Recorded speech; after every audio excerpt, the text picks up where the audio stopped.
That's off on its own. Thanks, though. Okay, so we write down our first fraction, y minus 8 over 8y. Our division changes to multiplication, and then you flip the second fraction. 4y squared over 8 minus y. Okay. Oh, sorry about that. Thank you. All right. So once you do that, you just multiply them across. You have y minus 8 over 8. Uh-oh, not 8 minus y, 8y.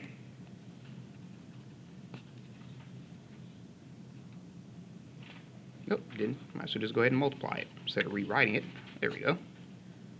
Okay, so y minus 8 times 4y squared divided by 8y times 8 minus y. Okay.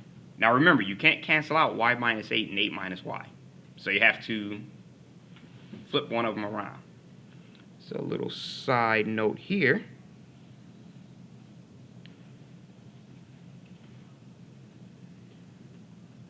Okay, so if we remember, 8 minus y is equal to negative 1 times y minus 8.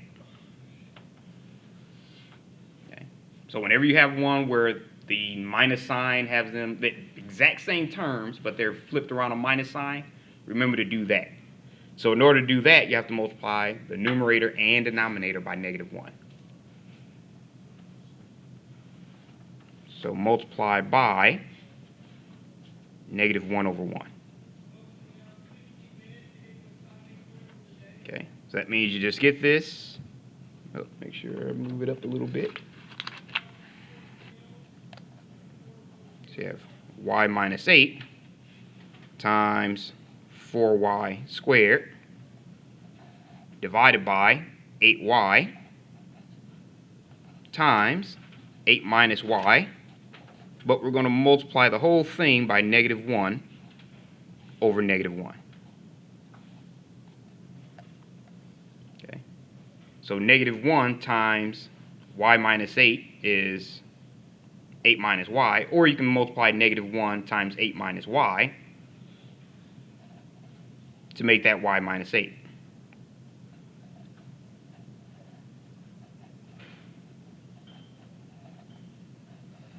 Okay. So if you do either one, you're going to be correct. We'll be able to cancel out.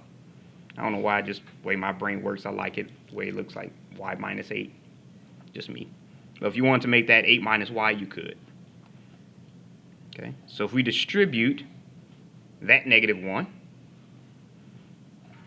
you'll end up with y minus 8 times 4y squared over 8 times y. Oh, forgot my negative 1 up here. Because remember, that negative 1 is still up top. You just distributed this one. Okay, and that becomes negative 1 times 8 minus y, makes that y minus 8. Now these will cancel out. Okay, and since we know that, I'll just rewrite it before I simplify it anymore. We know that 8 is equal to 4 times 2. So we can actually simplify that.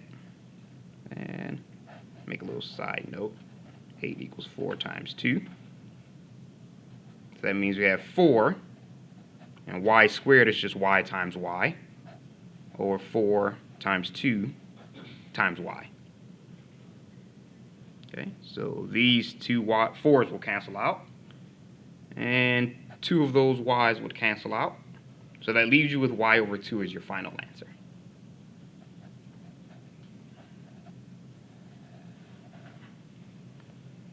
Oh, negative.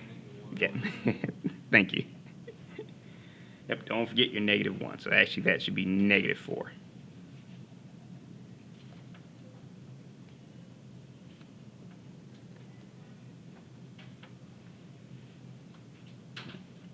Right, so any questions on that one? All right, right, so you'll see this step over and over and over again because it's really easy to forget until you realize you need it. So you'll see it quite often. All right, leave that up for a little bit.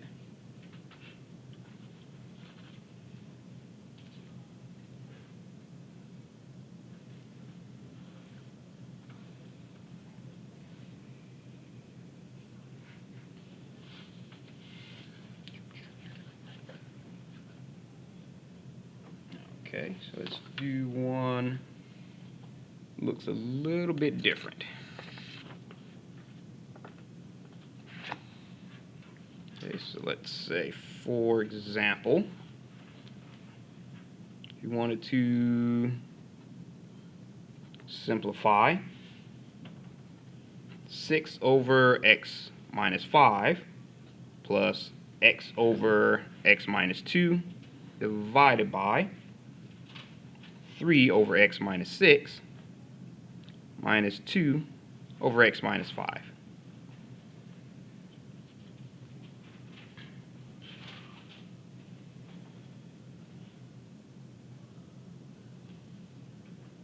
Okay. Looks a little different, but the steps are exactly the same.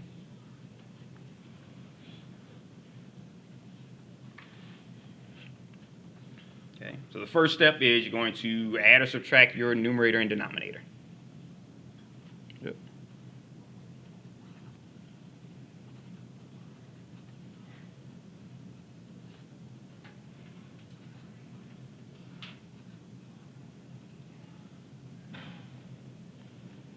Okay. So if we do our numerator first, we will end up with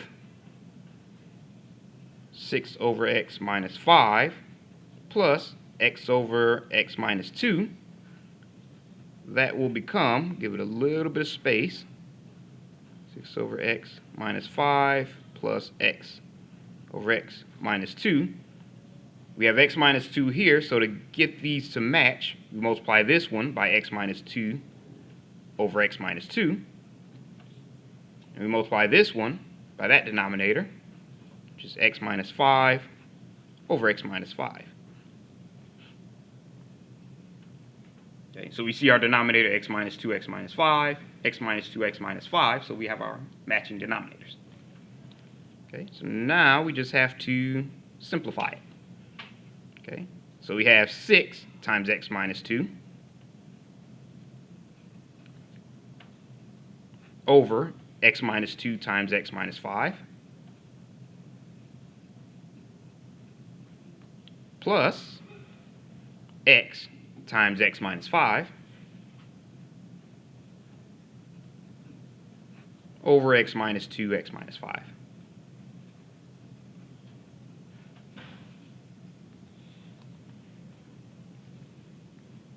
Okay, so now since we have the same, forgot my parentheses, same denominator, we know that answer is going to be over that denominator.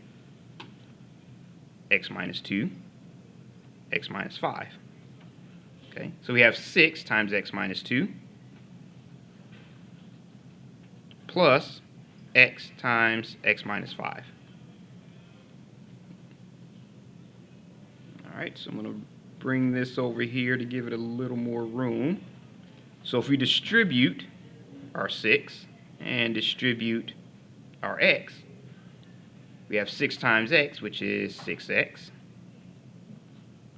6 times negative 2 is negative 12, plus x times x is x squared. X times negative 5 is negative 5x, all over x minus 2 times x minus 5.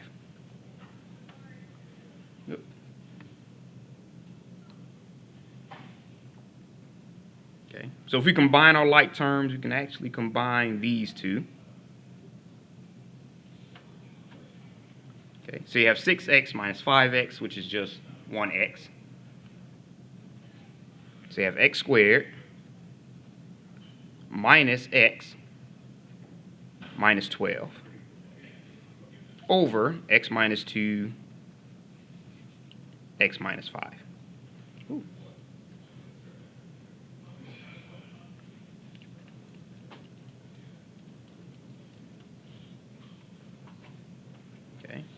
Now with this one, it actually looks like you might be able to factor that. Yes. Oh, positive x, thank you.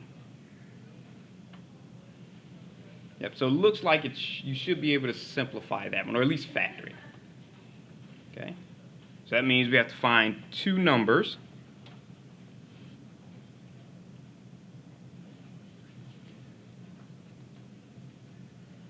that multiply together to give you negative 12, but add together to give you positive 1. Yes. Positive 4 and negative 3. Yep, positive 4 and negative 3. Okay, oh, let me rewrite that. Okay, so two numbers that multiply to equal negative 12. Same two numbers add to equal 1, which is 4 times negative 3 and 4 times